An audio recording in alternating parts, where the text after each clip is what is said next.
రాహుల్ రాహుల్ రాహుల్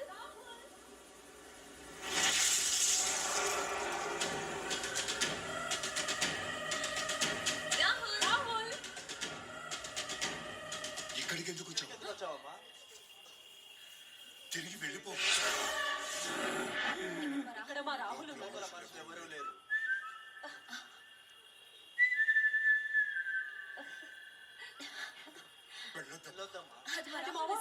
అమ్మా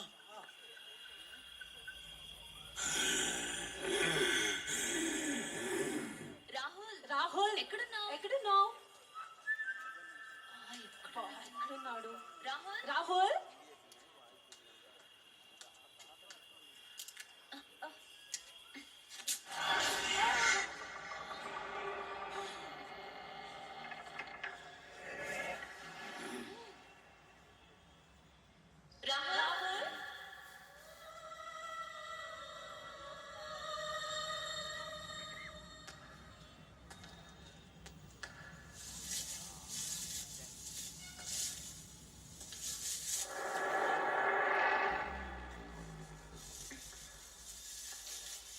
రాహుల్ రాహుల్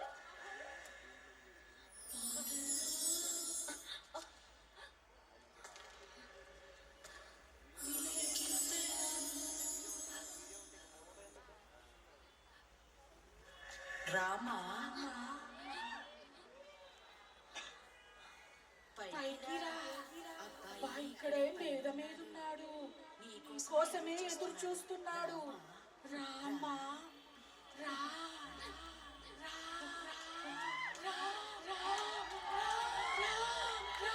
అరుంధతి ఇక్కడ ఈ గదిలో నీకోసం ఎప్పటి నుంచో ఎదురు చూస్తున్నాను.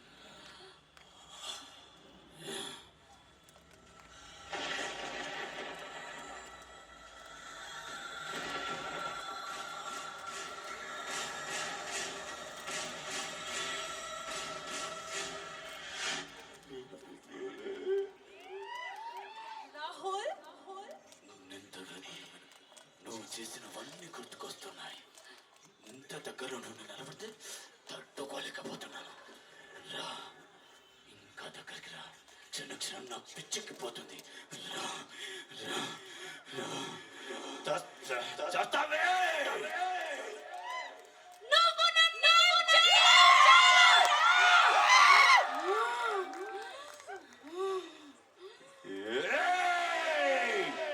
నీ ఊపిరి తీస్తా.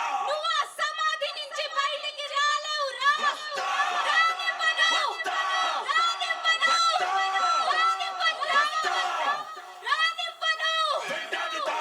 వేటాడుతా, నిన్ను బలి చేస్తా. వదలా వదలబమ్మాలి, నిన్ను వదలా.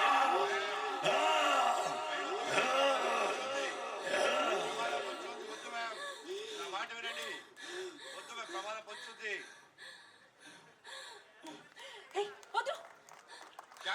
మ్యామ్, ఇక్కడ రావద్దని చెప్పారా లేదా? ఇక్కడ ఎందుకు వచ్చావు?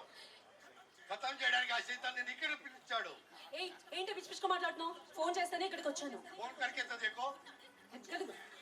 రాహుల్ రాహుల్ नहीं రాహుల్ नहीं नहीं कोई नहीं. ఫోన్ చేస్తేనే ఇక్కడికి వచ్చాను. ఫోన్ ఎక్కినోడకి ఫోన్ కరికేస్తా దేకో. హలో రాహుల్ ఎన్సేపని వెయిట్ చేసేది? ఇక్కడ వీడు న్యూసెన్స్ క్రియేట్ చేస్తున్నాడు. నువ్వెక్కడా? నేను విజయవాడలో. విజయవాడలో ఉన్నా. Hey Haru, when are you coming here? All my friends waiting to see you before marriage. నీకు ఫోన్ రావడం నిజం, నువ్వు మాట్లాడడం నిజం, కానీ రాహుల్ ఇక్కడ రావడం అబద్ధం. కనిపించేంత నిజం కాదు మ్యామ్. ఈ చిన్న జాగట్లో సైతాన్ సామ్రాజ్యం ఉంది. అల్లా వెలుగులో కనిపిస్తే తెలుస్తుంది అసలు నిజం. దేఖో.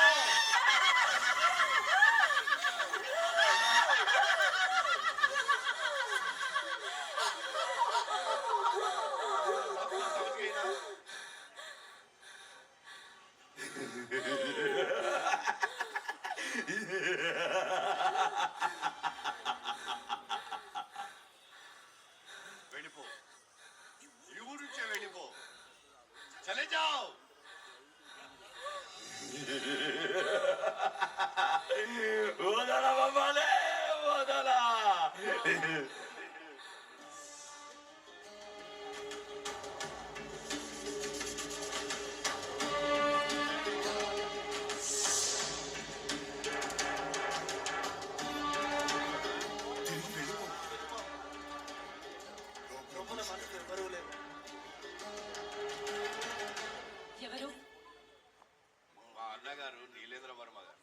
చనిపోయి 30 ఏళ్ళయింది. అప్పుడప్పుడు ఆ పాత బాబులో గాలిలా కనిపిస్తారు అందరూ అంటుంటారు. అంతా వాళ్ళ భ్రమ, వాళ్ళేంది కనిపించడం.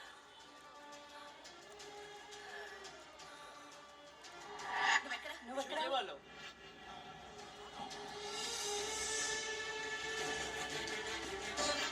రాహుల్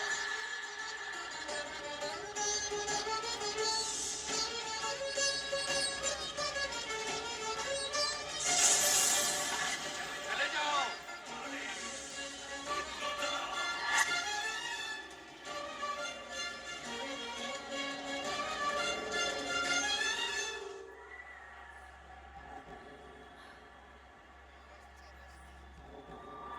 చంద్రమా చంద్రమా ఏం ఏమ్మా మన కోట గురించి వివరాలన్నీ కావాలి. ప్లీజ్ చంద్రమా చెప్పు చంద్రమా ప్లీజ్. దాని గురించి అడుగుతున్నావేంటి? వద్దమ్మా, దాని గురించి ఆలోచించవద్దు. అసలు ఆ కోకట కదేంటి?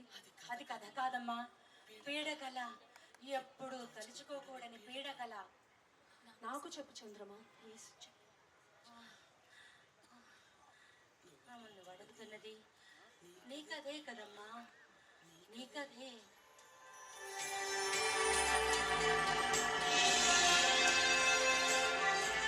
అది కోట కాదమ్మా, కాదమ్మా, గద్వాల్ మహాసంస్థానం.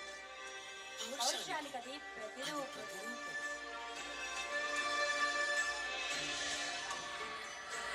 పరుగుల చిరునవ్వులతో, మంత మమకారాలతో, నిత్యం నిండు పండుగలా కళకళలాడిపోతుండేదమ్మా మన సంస్థానం.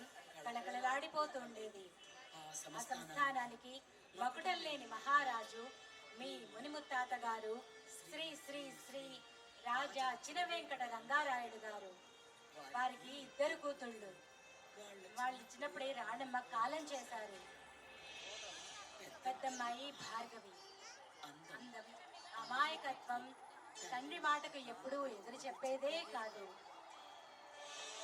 రెండవ కూతురు అరుంధతమ్మ, గద్వాల్ సంస్థానానికి పులిబిడ్డ. కత్తి పట్టినా, విల్లు గురి పెట్టినా తనకి ఎదురే లేదు. పుట్టుకతోనే అన్ని విద్యలు కొనికి పుచ్చుకుంది.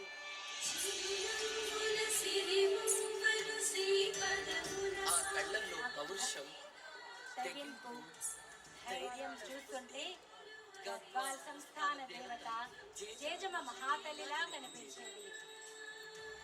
అందుకే అందరూ అందరూ అమ్మని ఆ అమ్మని జేజమ్మ జేజమ్మ అని అని పిలిచేవారు. పిలిచేవారు. ప్రతి చక్కని కథలో కథలో విషాన్ని కక్కే ఒకడు ఉన్నట్లే ఈ కథలో కూడా ఒకడున్నాడమ్మా.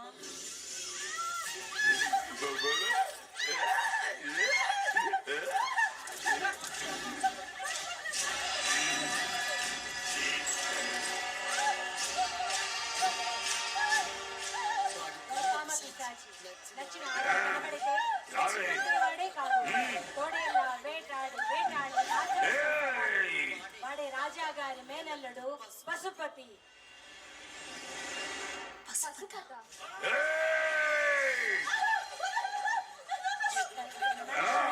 నిలబెట్టి నరికేవాడు.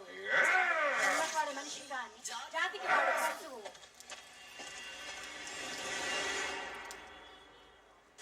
రాజా గారు రాజాగారు చేసిన చేసిన పెద్ద తప్పు పెద్దమ్మాయి పెద్దమ్మాయి భార్గవ భార్గవ గురించి వాడికి పెళ్లి చేయడం. దీనికి దీనికంతటికీ కారణం వాడి తల్లి జలజమ్మ.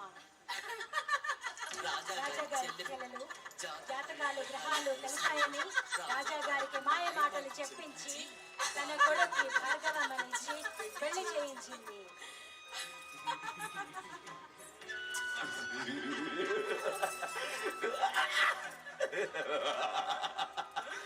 ఏంటండి ఇది?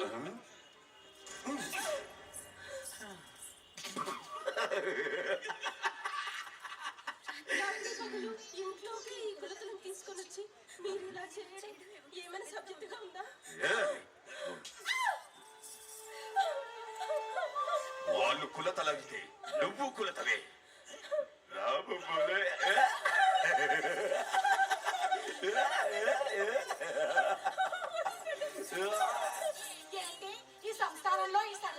కూట్లో పిచ్చిగా కుట్టు పెట్టినట్లే ఇదేదో పెద్ద తప్పు జరిగినట్టు జిల్లాడిపోతావేంటి?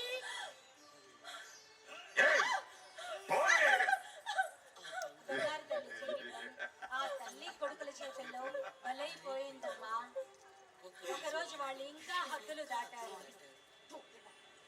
అరుంధతమ్మ వారణాసి నుంచి వచ్చిన ఒక నాట్యకారుని దగ్గర ప్రత్యేక నాట్యం నేర్చుకుంటోంది. ఆమెకి చూపు లేదు. చూడమ్మా అరుంధతి, ఈ రోజు నీకు కొత్త నాట్యం నేర్పబోతున్నాను. క్షత్రియ కాంతలు, నీలాంగా నీలాంటి కాబోయే రాణులు తప్పకుండా నేర్చుకోవాల్సిన నాట్యం ధను విద్యలో శబ్దభేది విద్యలా. దీన్ని శబ్దభేది నృత్యం అంటారు. నువ్వు ధ్వని చెయ్యి, నా నాట్యం ఎలా ప్రతిధ్వనిస్తుందో చూడు. అలాగేనండి.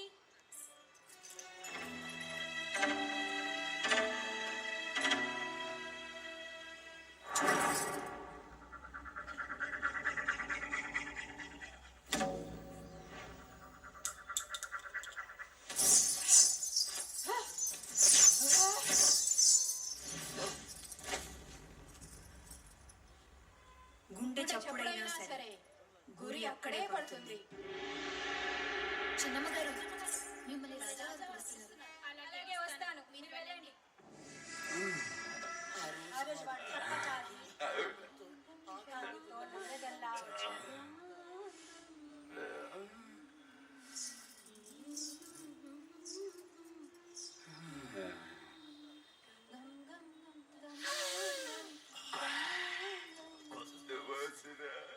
ఆ రోజు వాడు గోరకలి తలుచుకుంటే అమ్మో పోతా పోతా పట్టుకుపోతా వచ్చిన పనిని చేసుకుపోతా.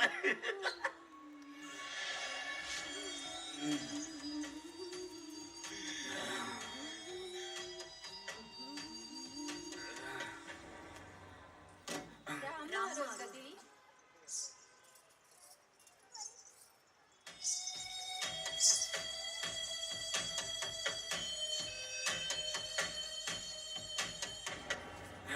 ఇప్పుడు నేను నేర్పబోయేది ప్రణవ భైరవ నాట్యం. శత్రువు ముందు నిస్సహాయ స్థితిలో ఈ భంగిమ చేస్తే నిన్ను నువ్వు రక్షించుకోవచ్చు. అరుంధతి,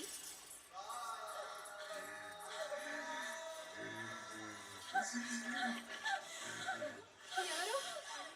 అరుంధతి, ఎవరో మాట్లాడండి. అరుంధతి,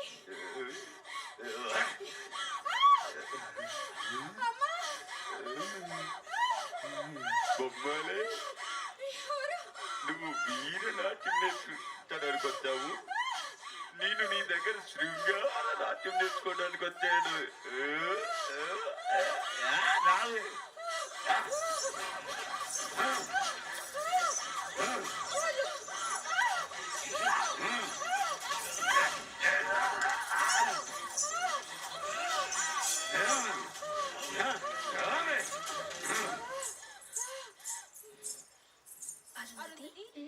కాంచన గారికి ఒంట్లో బాగాలేదంటమ్మా. నేను వచ్చానని చెప్పి వెళ్ళాను.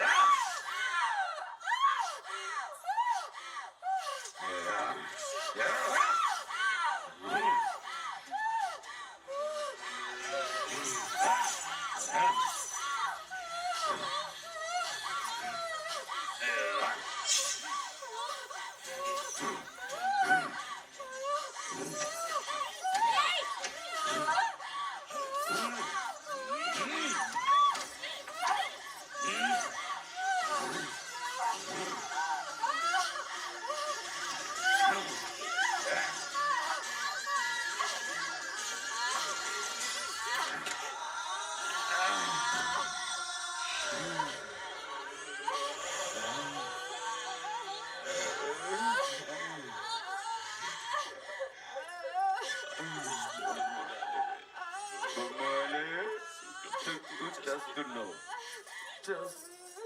చేస్తూ నన్ను సిగ్గుపెట్టావు. అమ్మ బొమ్మలే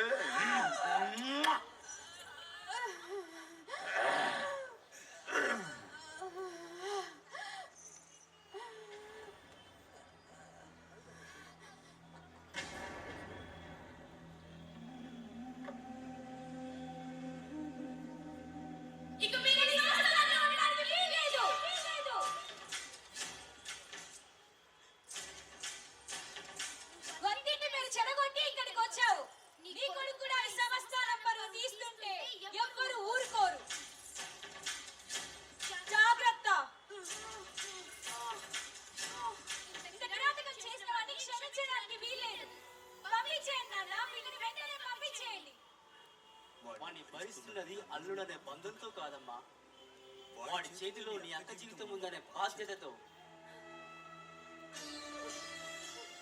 ఆ అంటే లేకపోతే నేను ఊ అంటే ఈ ఊరు జనం వాడిని కుక్కలు కొట్టినట్టు కొడతారమ్మా.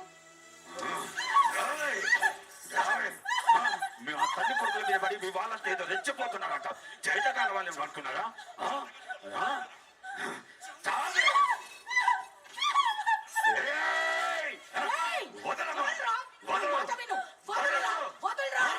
వదులు. తొందర పడకు. ఈ సంస్థానానికి నువ్వు వారసుడయ్యే వరకు ఇది బ్రతికే ఉండాలి. అప్పుడే ఇంటి అల్లుడిగా ఈ సంస్థానానికి సర్వాధికారి అవుతావు. అందుకే దీనిచ్చి నీకు పెళ్లి చేసింది. ఇది కానీ చచ్చిందనుకో మనకి సంస్థానాల్లో స్థానమే ఉండదు. తరిమి తరిమి కొడతారు. గుర్తుంచుకో. వాడి చేతిలో నీ అక్క జీవితం ఉందనే బాధ్యతతో.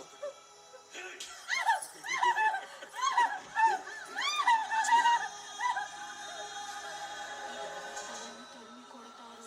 సంస్థానంలో స్థానం ఉండదు. నేను ఊ అంటే ఈ ఊరు జనం వాడిని కుక్కలు కొట్టినట్టు కొడతారు.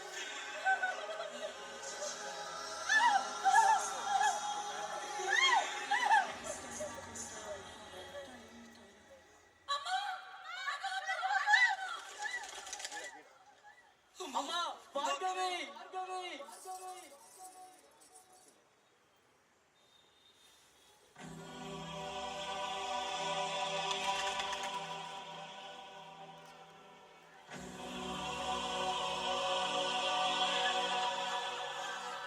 అయ్యో అమ్మా, అమ్మా.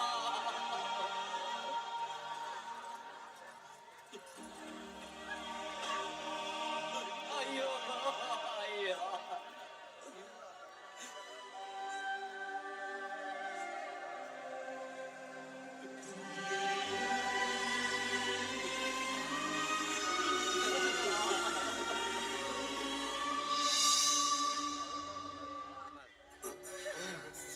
శవములు ఇంట్లో అల్లం లేదు, చిన్నం లేదు. బొమ్మలే బొమ్మలే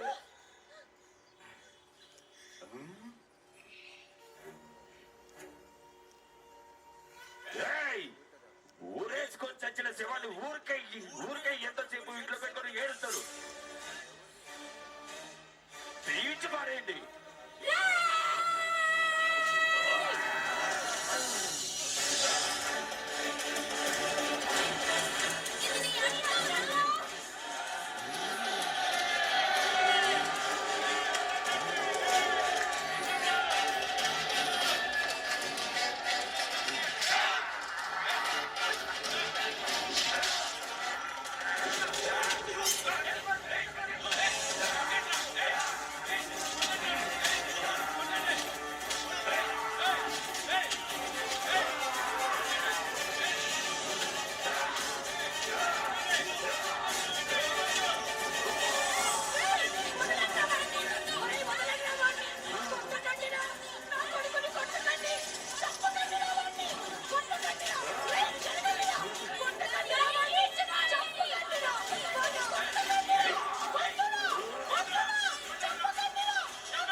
శక్తినే కాదు, వాడి అరాచకాన్ని, అహంకారాన్ని, హింసని ఆ రోజు నుంచి అందరూ అమృతమని ఆస్థాన దేవత జేజమ్మలా చూసేవారు, జేజమ్మనే పిలిచేవారు. వయసుతో పాటే అందరి అనుబంధాన్ని పెంచుకుని ఆదుకునే దేవత అయ్యింది.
ఇది నా సంస్థానం, జాగ్రత్త.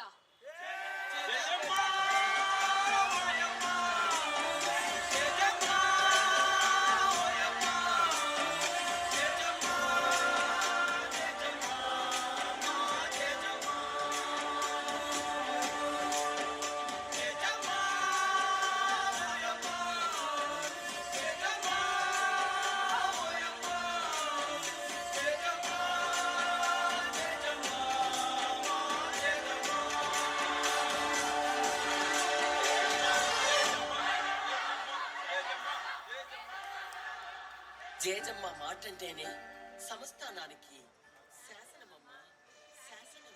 ఆ అమ్మ చల్లని వేడలో అందరూ పిల్ల పాపలతో చల్లగా ఉండేవారు. కానీ ఆ నీచుడు పశుపతి అందరూ అనుకున్నట్లుగా చావలేదు. మీద పక్క తీర్చుకోవాలన్న వాడి పగా వాడిని కొన ఊపిరితో బ్రతికించింది. అటువైపుగా వెళ్తున్న కొందరు వాడికి ప్రాణం పోశారు. వాళ్ళు అఘోరాలు, పిశాచాలతోనూ ప్రేతాత్మలతోనూ సహవాసం చేస్తుంటారు. శవాలను క్షుద్ర పూజలు చేస్తుంటారు. చిల్లంగి, బాణామతి వంటి వికృత శక్తులతో మనుషుల ప్రాణాలు తీసుకుంటారు. ఇది నీ అంతంరా! అమృతమ్మ మీద పగ తీర్చుకోవాలన్న కసితో ఆ అఘోరాలతో ఉంటూ తాంత్రిక విద్యలను అవపోసన చేయడం మొదలు పెట్టాడు. చేతబడి నేర్చి మనిషి నరాన్ని నలిపి ప్రాణం తీయగలిగాడు. శవ పూజలు చేసేవాడు, మనుషుల రక్తం త్రాగేవాడు. ఎన్నో అసహ్యమైన పనులు చేసి చివరకు తను కోరుకున్న క్షుద్ర శక్తులను సంపాదించాడు. తనిప్పుడు మనిషి కాడు. వంటి నిండా ప్రేత పిశాచాలు నివాసం ఉంటున్న అఘోరాలను మించిన తాంత్రికుడు. పగ తీర్చుకోవాలి, కసితో ప్రతీకారం తీర్చుకోవాలని గద్వాల్ గద్ద మీద మళ్ళీ అడుగు పెట్టాడు.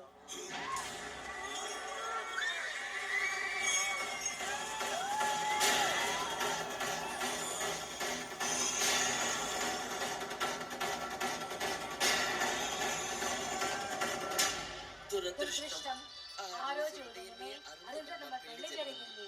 గద్వాల్ సంస్థానం అంతా పెద్ద సంబరంగా ఉంది.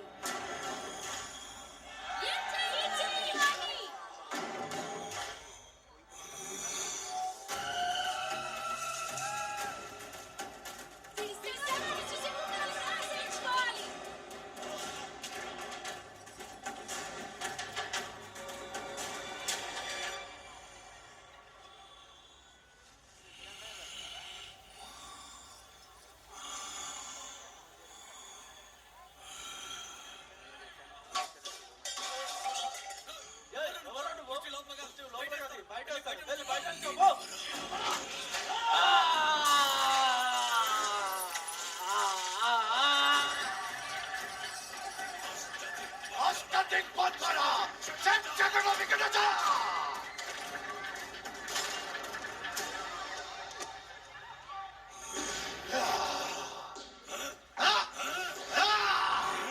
నేనెవరా పశుపతి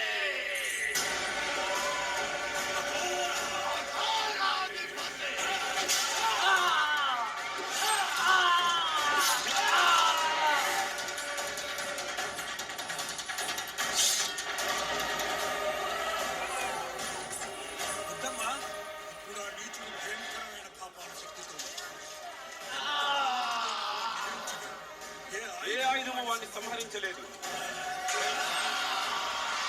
ఇప్పుడు వాడిని ప్రతిఘటించాలనుకోవడం చాలా అపాయం. వాడి నాలుక మరణ శాసనం, వాడి చేతులు యమపాశం.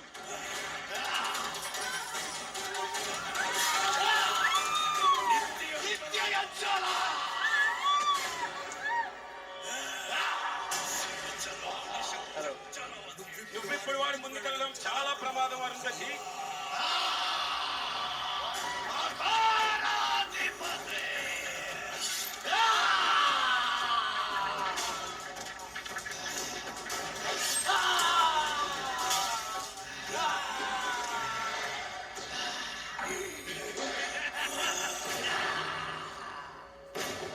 ప్రమాదం ఎదురుపడినప్పుడు పిరికితనంతో వెనకడుగు వేయకూడదు.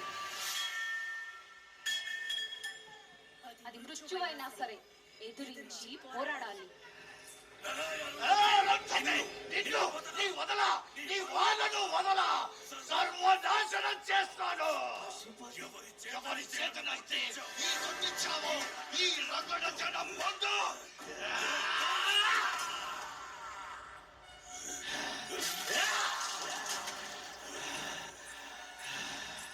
అమ్మా అరుంధతి, నువ్వు ఇక్కడికి వచ్చావమ్మా?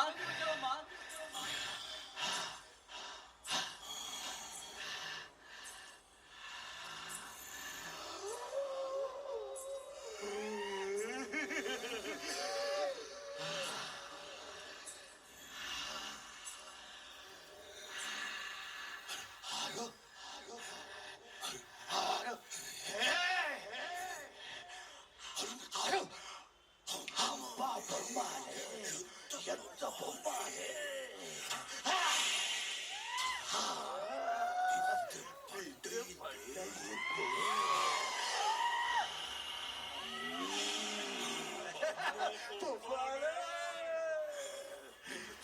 నిన్ను చంపి ముక్కలు ముక్కలు చేద్దామని ఇక్కడికి వచ్చానే, కానీ నిన్ను చంపా.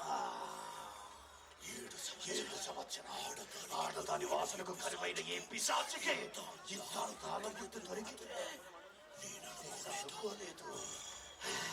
మా బొమ్మలే ఆడదానికి మానం కన్నా